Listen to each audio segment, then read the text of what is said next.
What's up, YouTube? It's the Action Figure Grader coming back to you with another video. I can't stop laughing because I could not get the lighting right in this collection room. I kept getting beams of light kind of shining in front of my face, and you'll probably see that in a few other videos where I was too lazy to do anything about it. I finally got the light bulbs and I just ripped them out. I was so frustrated trying to get the lighting right. There's something about this collection room and how it's set up. The lighting is really annoying. So anyway, I'm back with another vintage Kenner mint on card market update. I need to say thank you to Jason H. He is a Patreon supporter that recently increased his monthly contribution. Thanks to those of you who support the channel, and a couple of you, Jason H. and David G, have recently increased their amount. So really appreciate you guys supporting the channel. All right, so we've got a pretty wide variety here. Lots of Power of the Force, and we got some Droids card backs, like this rare A-Wing Droids card back that everyone really covets. That sold for some big boy money. But let's start off with some early stuff. This was obviously a beater, but this is the Takara 12-back Vader. It's amazing how nice the blister looks on this one, and then the card itself was just beat up. But a very cool item, and it still sold for, a pretty good amount of money, mainly because it's a very desirable foreign card back. So there's that Takara sticker on the front. Very, very desirable items. And as you can see, the blister's actually not in too bad a shape, really. So I'm assuming that that's just kind of dust or some kind of buildup around the edge of the blister, and it's not resealed. But even if it is, partially unsealed or anything like that, $488 is a pretty good price. It's a very nice example there. And, it's not gradable, but this is a perfect example of something that you buy, slap it into a sliding acrylic case like you see in these photos, and that's an awesome display item, a nice foreign vintage variant for your collection. So $488 on that one, plus $22 shipping. This was a beautiful 12-back Death Squad Commander, unpunched. It did have a price sticker, but beautiful condition. I mean, this is probably easily an 80 grade condition. And you can see there the Death Squad Commander is in very clean shape. One thing to always look out for on the Death Squad Commander, especially on later cardbacks like ESB and Return of the Jedi cardbacks, look for frosting on the figure. The helmet and the black gloves and boots, it can get white, kind of moldy frosting on it that can come off, I guess, if you expose it to some UV light. But that's a common defect that you do see for the Death Squad Commander. I don't see it nearly as much on 12 and 21 backs as I do on later card backs. Empire Strikes Back and Return of the Jedi are particularly notable for getting that frosting on the helmet or on the black gloves and boots. But $11.25 on that one, 29 bids. Very nice shape overall. Probably easily an 80 grade would be my guess on that. Next up was a CAS 75 21 back B Luke Skywalker X-Wing pilot. It was a punched example, and here are the sub scores: 75, 85, 85, 21 back B. Very nice example, though. Crystal clear blister. That one sold in an auction for $510. That's a pretty good deal. I mean, that's basically the cost, I would think, of one of these ungraded. So basically, the market is saying on this one anyway, that they're not really ascribing too much massive value for it being a CAS 75. And to me, I think ungraded, they'd probably go for about the same price. So just very interesting that it didn't really command more of a premium, even though it's a fairly high grade. I mean, CAS 75 is nothing to sneeze at. And 510, maybe it just fell underneath the radar. I don't know. Here was an AFA 85 21 back B Hammerhead. And this was the same seller that had the Death Squad Commander. So Jaybird 8325. He's been having more and more vintage Kenner stuff lately.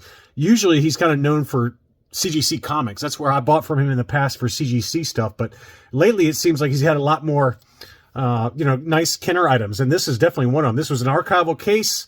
AFA 85, 80, 85, 85 were the sub scores on this 21 back B Hammerhead. Crystal clear blister, unpunched, no price sticker. A little bit of card wave, but not really noticeable. And that one sold for $13.75, which I actually think is not too bad of a deal relative to maybe some of the ones that have sold recently at Hakes this past year. I feel like the prices were even higher than that. So $13.75 on a Hammerhead, very nice condition and worth every penny at that price point. This seller had some beautiful stuff that a lot of my Patreons took advantage of. I sent them out last night some buy it now alerts from this seller, and shout out again to Matthew C, who's a Patreon supporter and a good buddy of mine. He sent me a text and alerted me, saying, hey, you might want to send these out to your Patreon supporters. So I did do that, and this is one of them that was purchased by one of them, I assume, because it sold very quickly after I sent it out in a buy it now alert.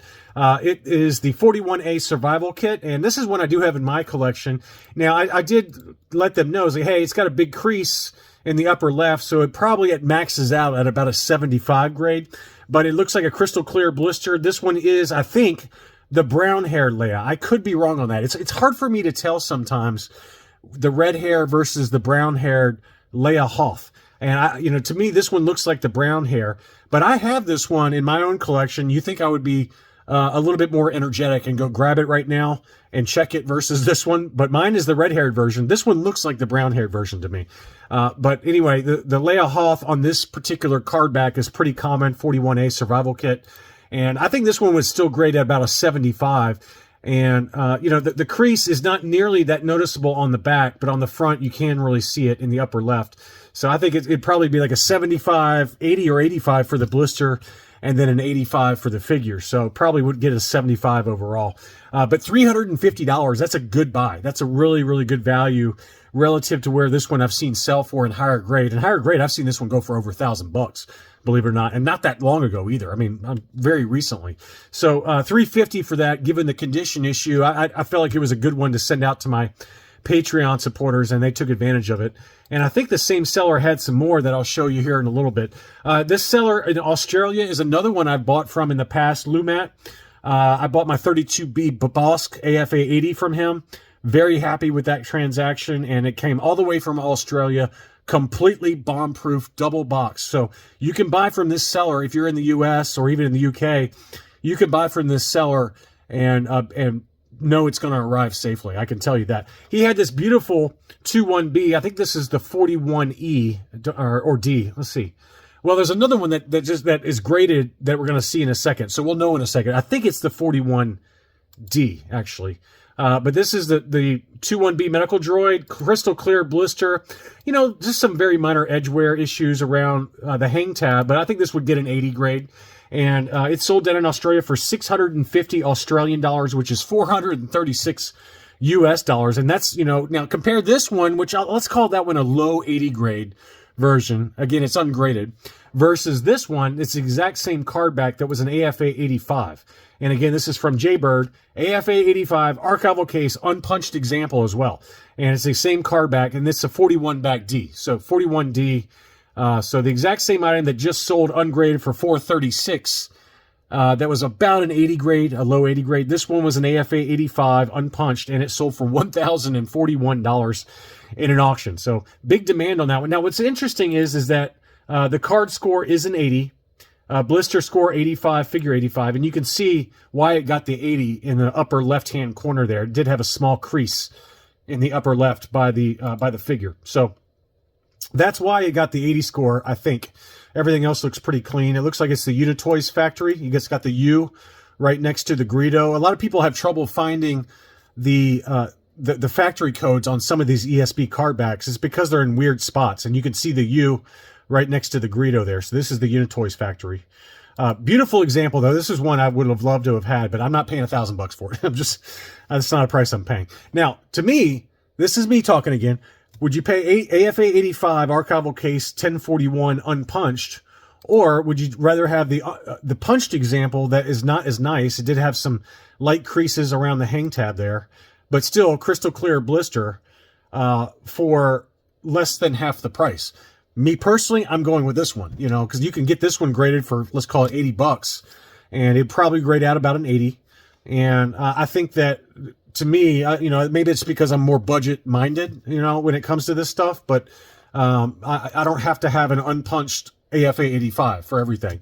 But there are collectors that do want that, and that's why these go for what they do. It's just condition matters. And for me, I'm perfectly satisfied with an AFA 80 quality type of figure, and that's what this is. So just the price disparity for certain figures, it just doesn't make sense to me. And for the 21B medical droid, this is one of those. Now, if it was like, someone that it's like a Focus, if you're a Focus collector, like I know Todd B is a Focus collector for the 21B medical droid. For him, it probably does make sense to get this one in an AFA 85 if he didn't have this card back already, because he's focused on the 21B medical droid, and it makes sense for his collection. For me, probably not, but to each their own. So very cool item, but 1041 on that one. These I was really confused by, and I was watching them, and then I had a couple of y'all reach out to me saying, why did these go for so expensive? And I don't know. I can't tell you why. So this is the 47 back Stormtrooper, and it's a yellowed blister, straight 80s. So it's a nice item, don't get me wrong, but it was a yellowed blister on an ESP card back, which, sometimes it's hard to find Stormtroopers on ESP card backs, admittedly, but is it worth $1,084 plus $20 shipping? So someone paid $1,100 for this. And to me, that seems crazy. I mean, I could see it maybe if it was an AFA 80 clear blister.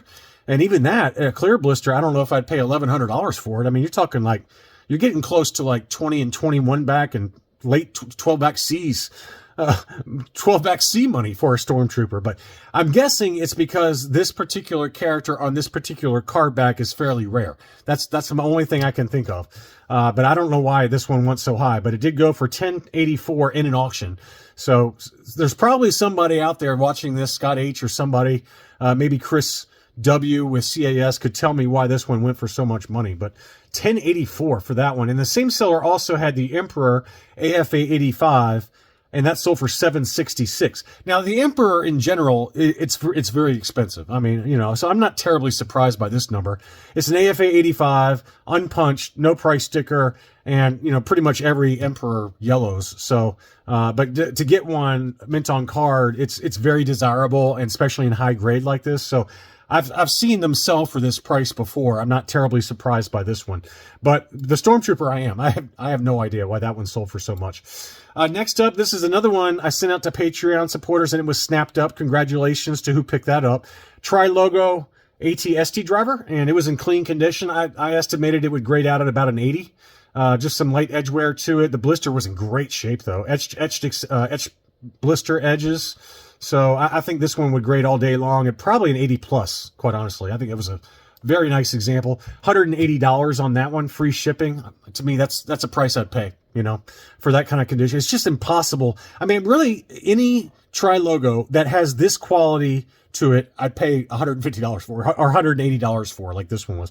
It's just hard to find them in such clean condition with blisters that are that nice. So, I don't care what the character is. If it's, $180 is, yes, I would buy it. So, anyway, congratulations on that one. Next up, this is another one I sent out to a fellow YouTuber. I'm not going to say who, but they did pick it up from one of my Patreon, buy it now alerts. And this is the A-Wing pilot, unpunched, beautiful card back. And, again, shout out to Matthew C for alerting me to this one. But I'd say that this one has an outside chance at an 85. I mean, it's in really good shape, and certainly an 80 plus. But I think it's very possible he could get an 85 grade. So that was a beauty. It was listed for $490, and my Patreon supporter made an offer. I think they offered $430. Don't quote me on that. I forgot to look it up, but I think they offered $430 and they took it. So I think that's a good deal. That's a good deal for that quality of an A-Wing pilot. That's a beautiful card back and worth every penny of that money. Here's another one. This is Han Solo in his trench coat on the Power of the Force card. Unpunched, 2 price stickers. That one sold in an auction for $470. And I've got a number of other ones here. We've got an AFA 85 removable limbs with 290 subscores. So the blister got a 90 and the figure got a 90 for an overall 85 grade. And that one sold for $405. Again, heavily yellowed blister, but 290 subscores is tough to find. Next up is Wicket, and we'll come back to Wicket in a little while when it comes to his Ewoks version, because 2 of those mint on card also sold. But here's the regular Wicket W work, and on the Power of the Force card, beautiful card back, really nice condition. That one sold for $405. And you had another AFA 80 Luke Battle Poncho. That one sold for $622.08 plus $20 shipping, so about $650 on that one. Pretty good deal, I think. Worth every penny to me. Usually an AFA, I always thought an AFA 80 Luke Battle Poncho was $650 to $750. It's always in that price range, and then that's about what this one sold for, kind of at the lower end of that, $650. Next up is the Imperial Gunner, and this one was an AFA 80. and very nice shape overall. This was a punched example, no price sticker. That one sold for $661. Always goes for big money, but very nice. Here was the big one. This is the Biker Scout on the Power of the Force card. This is kind of a tough one to find and is usually very pricey. This one was an AFA 80 and it sold for $755. That price is actually way down. I mean, for a hot minute there, this was like $1,500 to $1,800. And so this one's really come back down to earth a little bit. And I've noticed that over the last year or so. It was like probably a year and a half ago, 2 years ago, it was like $1,800, and then it was like $1,500, and then I saw a couple sell around $1,200, and now it's under $1,000 for one of these in high grade. So a little bit surprising, just given how tough it is to find this one. It's a very tough character on the Power of the Force card back. But $755, took that one home. That's the lowest price I've seen in a while for a high grade example. Speaking of Wicket, here is the Ewoks cartoon version, and I had two different examples that sold. This one was a little bit rougher. The card back was in rough shape. Still sold for $512. And then this one was in really good shape, except for a tear in the upper right-hand corner, which I did not notice when I pulled this up. So probably about similar condition, I guess, just once you factor in that tear. This one had no tears, but had some creases in the upper left-hand corner. So that one sold for $512, and this one sold for $565. So, so not even in mint condition. You know, both of these are probably at best like 75 grade, 70 grade, somewhere in there. And both of them sold for over $500, almost $600. So very, very desirable character, even loose and ungraded. I mean, they can usually sell. I've seen them sell for this price, loose and ungraded, even on Facebook. So to get it mint on card, you know, it's about the same price, really. Next up, Jan Tosh. This was a nice, clean-looking card with just a light residue in the upper right-hand corner. This one sold in an auction for $293. This was the U.S. Kenner card back, unpunched. And then finally, we had the big one. This is the A-Wing pilot on the Droids card back. Very, very expensive card. Very desirable. It's not as expensive as like the Boba Fett, but it's probably about the same price, if not even slightly higher than Sice From, and it's definitely higher than Tig From. But it's probably on par with Sice From, I would say, and on the Droids card back. In terms of price. But this A-Wing palette was in really good shape, and I had a couple of you ask me what it would sell for, and I was like, no idea. I would think that $1,000 is not going to get it done. It's probably going to be quite a bit above that, and it was. It sold for $1,676. So that's the highest price I can remember for this one in a while, but admittedly, it was very, very clean. One little crease in the upper left there, but probably overall an 80 grade pretty easily. So $1,676 on that one. That's a big number. And, you know, Sice From's probably a little bit more than that in the same condition card back. You know, we've seen a few kind of get close to $2,000. So this is probably the next leg down in terms of rarity and expensiveness for the Droids characters on mint on card. So anyway, that's a long video, but I hope you enjoyed this look at recent sales. Thanks again, and as always, for watching. If you're new to the channel, please consider subscribing, and I'll be back soon.